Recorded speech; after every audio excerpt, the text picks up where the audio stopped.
ওমর রাদিয়াল্লাহু তাআলা আনহু রাতের বেলায় যখন মানুষের ধারে ধারে গিয়ে খোঁজ খবর নিতেন, একদিন রাতের বেলায় ওমর রাদিয়াল্লাহু তাআলা আনহু একজন দুধওয়ালির ঘরের পাশ থেকে পার হচ্ছেন। দুধওয়ালি মা এবং মেয়ে, এদের জীবিকা নির্বাহের একমাত্র উপায় হলো দুধ বিক্রি করা। কি বিক্রি করা?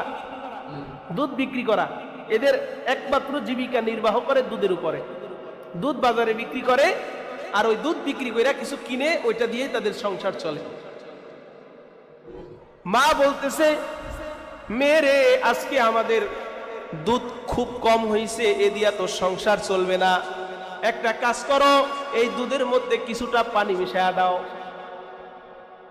পানি মিশায়া দিলে দুধ বাইরা যাবে, আর ওই দুধ বিক্রি করে আমাদের সংসার দিব্যি চলে যাবে। মেয়ে বলতেছে, মা না, কখনো না, এ কাজ করাও যাবে না। বিআন্নাল্লাহা ইয়ারা, কেউ দেখুক আর নাই দেখুক, আল্লাহ তাআলা কিন্তু দেখতেছে। সুবহানাল্লাহ বলেন। কেউ দেখে আর নাই দেখে, বিআন্নাল্লাহা ইয়ারা, ওমরের শাসনামল চলছে মা। কেউ দেখুক আর নাই দেখুক, ওমরের আল্লাহ তো দেখে, ওমরের রব তো দেখে, ওমরের মালিক তো দেখতেছে। সুবহানাল্লাহ। মাকে মেয়ে বলতেছে, কেমন তাকওয়াবান! কে বলতেছে? মেয়ে মাকে বলতেছে, মা দুধে পানি দেওয়া যাবে?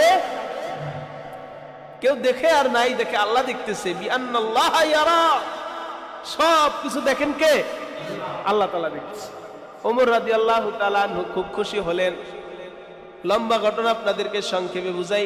এই মেয়েটার তাকওয়া এত বেশি পছন্দ হয়েছে, ওমর রাদিয়াল্লাহু তাআলা আনহু পরবর্তীতে তার সন্তান আসিম রাহমাতুল্লাহি আলাইহিকে তাকে বিবাহের নির্দেশ দিলে ওই মেয়েকে ওমরের পুত্রবধূ হিসেবে কবুল করে।